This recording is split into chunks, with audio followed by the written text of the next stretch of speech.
Canyon of the Colorado, a titanic gash across the state of Arizona, never ceases to be an overwhelming spectacle, a pageant of ghastly desolation. John Burroughs, poet and naturalist, called it the divine abyss, the climax of all handicraft by nature's majestic forces. Within a stone's throw of the rim, guests at a modern hotel are reminded that this was an unconquered wilderness, unknown except to the daring pioneers and explorers only a few decades ago. Even the youngest descendant of ancient tribes knows the buffalo dance, a ceremonial with meanings only the Indians can understand. It is said that they believe the measured beat of the tom-tom may someday bring back the fabulous times when enormous herds of buffalo roamed the surrounding wilderness.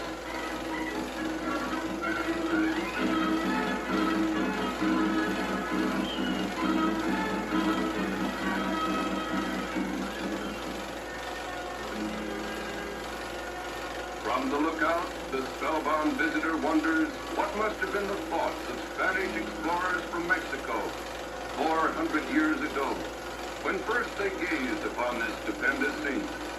It is said that they came upon it so suddenly, so unexpectedly, that they almost marched into the mile-deep chasm. It is as though the world had suddenly dropped away, leaving a few survivors clinging on the very edge, and awed to silence by the brooding wonder.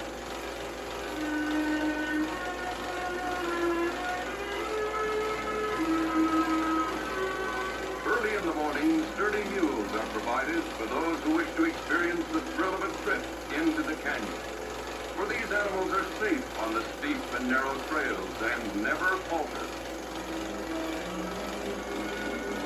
There was one just misses the treetops, as along the trail you ride, where the ramparts of snow melt to rapid below, across the great divide, where a cloud seems to touch you in passing, where the pines stretch far and far. Now along the Bright Angel Trail, actually within the canyon, its millions of years of history become more apparent.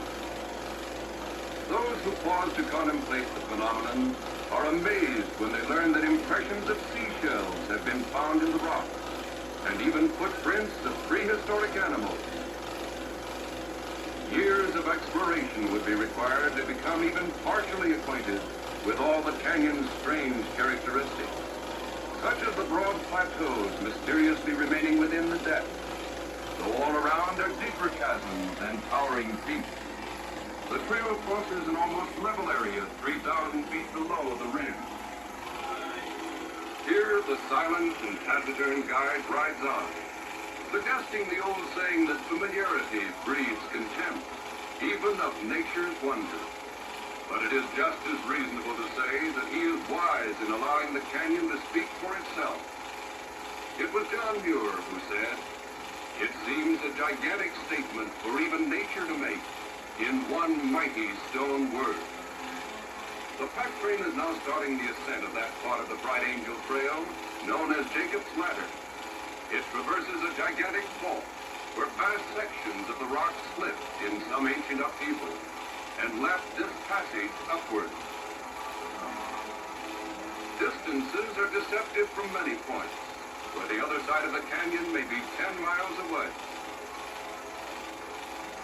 Every view holds a new experience, a new and ever-changing picture revised completely as light and shadow paint the scene. Soon the trail along the rim is reached, and other features of this great national park distract attention momentarily from the grandeur of the scenery.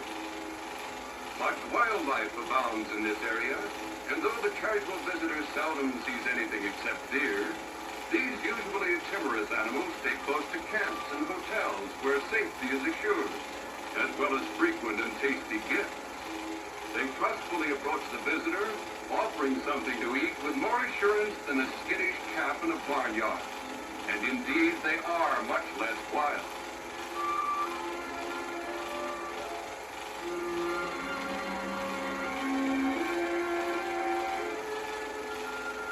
a rest from the staggering views across the mighty chasm seemed to renew the ability to grasp the ever-changing spectacle. For here it is said one can see farther and see less than at any place on earth, which simply means that there is too much to absorb. It is like trying to see thousands of great paintings in a single day. For here is a canyon a mile deep, from 8 to 20 miles in width, filled with gigantic mountain peaks, all fashioned in such lovely symmetry as to make them seem like great masterpieces of architecture. People speak in hushed tones when gazing upon this scene. Its effect is to make one feel his insignificance in the face of all this evidence of mighty forces. Beyond this parapet, there is a breathtaking void, the beginning of infinity. Throughout the canyon's length of 217 miles flows the Colorado River, which cuts this entire chasm and will gradually deepen it another 2,000 feet before reaching sea level. Then the processes of erosion will cease. But it will be not thousands of years, but thousands of centuries before this can happen. Students of geology have estimated that the forces of erosion have been at this stupendous task for 8 million years. All along the rim, from one vantage point to another, there are thousands of vistas, different impressions, until the changing aspects of the world's greatest wonder dismay the traveler who comes here expecting to see all the frightful immensity of this phenomenon in a few days. Years would be required to really see the Grand Canyon, and one lifetime scarcely would be adequate.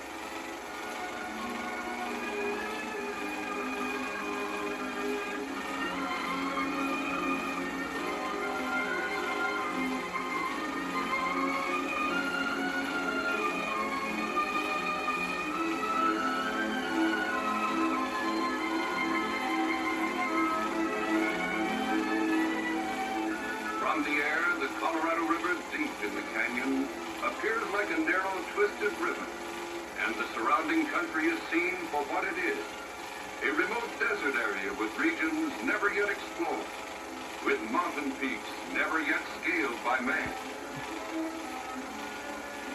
The mantle of night begins to fall and lends a new mystery to the scene. It inspired John Greenleaf Whittier to write, "Touched by a light that hath no name, a glory never sung. Aloft on sky and mountain wall, our God's great pictures hung."